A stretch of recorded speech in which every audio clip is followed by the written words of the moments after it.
Ok, bon, merci pour cette occasion de connaître mieux le travail de TPO et ses partenaires sur les sujets de prévention de violences basées sur le genre.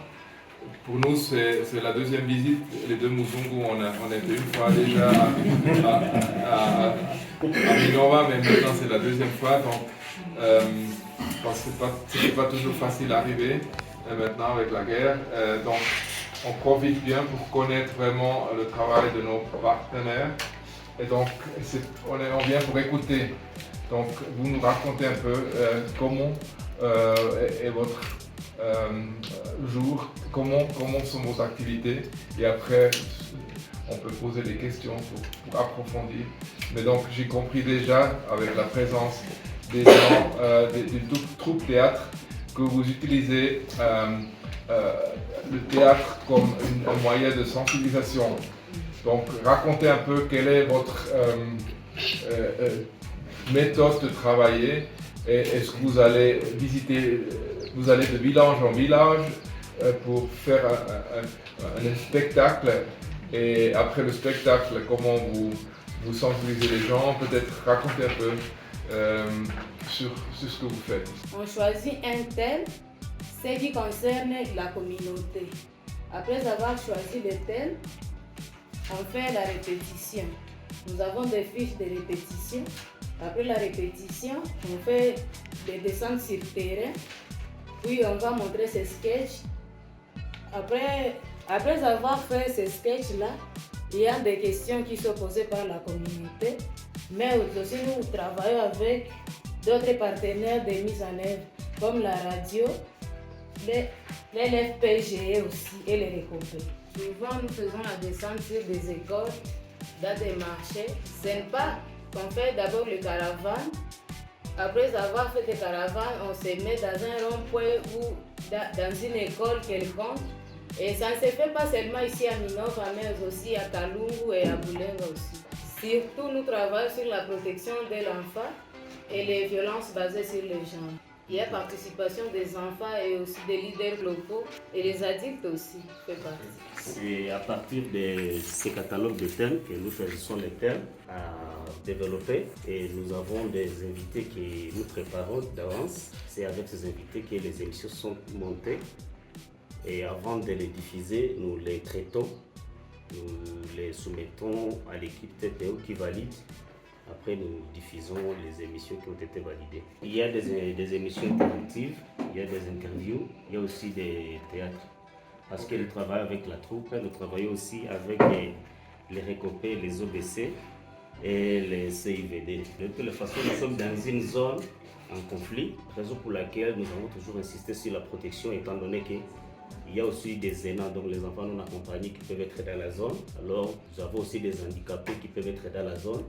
Nous insistons aussi sur leur protection dans la communauté. Maintenant, nous militons sur la sensibilité. Nous évitons des émissions qui touchent beaucoup plus la sensibilité liée à la politique ou à la sécurité. Parce que la zone, de toute façon, n'est pas du tout bonne. Pour les émissions qui ont trait avec le genre, il n'y a pas de problème. Parce que les autorités, des fois, quand nous les rencontrons, eux aussi sont contre les violences basées sur les genres ou soit les violences sexuelles.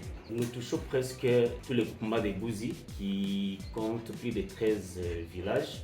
Nous touchons aussi le groupement de Mbinga Nord, Mbinga Sud. Nous touchons Ijui. Nous couvrons une très grande partie du Nord Kivu dans le Massissi. Pendant les émissions, nous donnons un numéro téléphonique. S'il y a des réactions, nous les recevons et s'il y a des questions, nous répondons aux questions. Pour souvent, on nous envoie des SMS et il y a même ceux qui font des appels.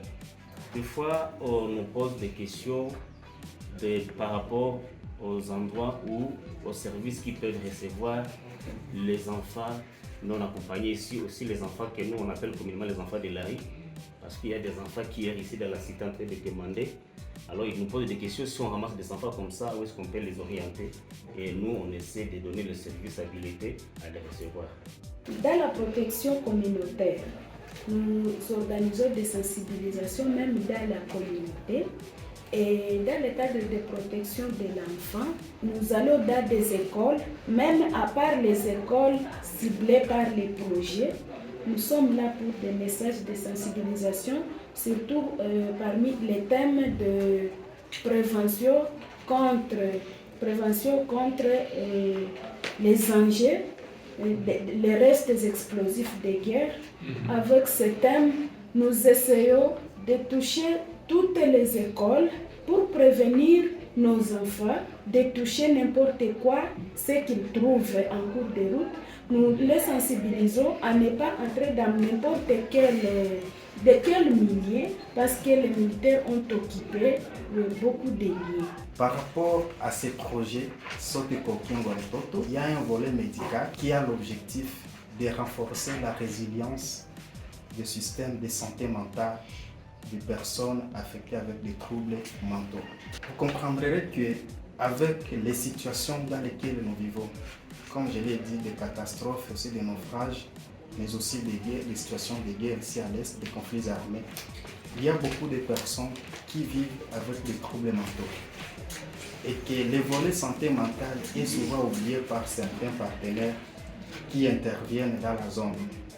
Mais avec TPO qui accompagne ces volets de santé mentale, vraiment c'est un soulagement de la population dans les zones de santé de Kalungu, Boulenga, Change et Numbi.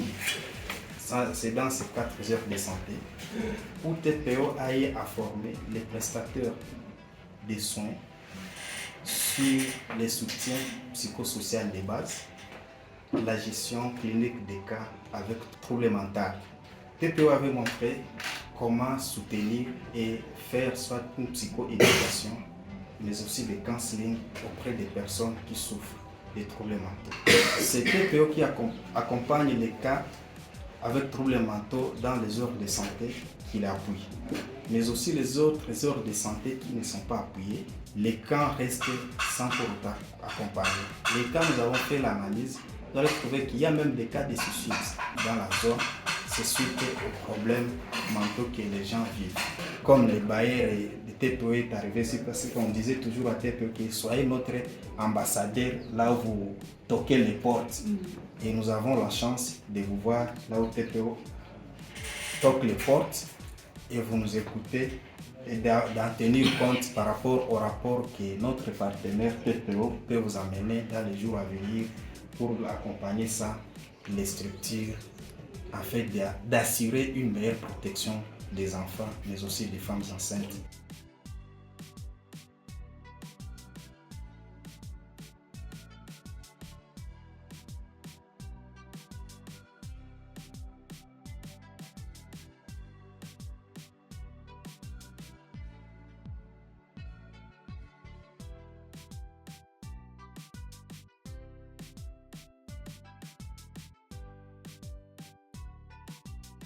Et à partir de 2018, on avait une population qui était réduite à 5000 habitants.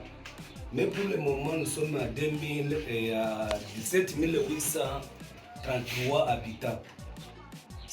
Donc vous comprendrez qu'il y a un surpeuplement, c'est suite à la guerre. Maintenant, vous comprendrez encore que presque tout le monde est traumatisé parce que suite à la guerre, nous sommes traumatisés, raison pour laquelle même les femmes, même les hommes ont parlé. Vraiment, ça c'est sûr, ça c'est bien. Ça c'est vraiment la réalité. C'est la réalité. Maintenant, et suite à cela, la TPO a disponibilisé l'APES et puis a disponibilisé les psychologues pour faire donc les soins, la psychologie ou bien les soins psychosociaux des femmes qui sont affectées par les problèmes et même les hommes aussi. En dehors de ça, nous avons les jeunes qui étaient vraiment affectés par la guerre et qui n'ont pas même les parents. Et puis, on est en train de recevoir ces cas grâce à Recopé, de refaire les cas et puis nous traitons les cas gratuitement.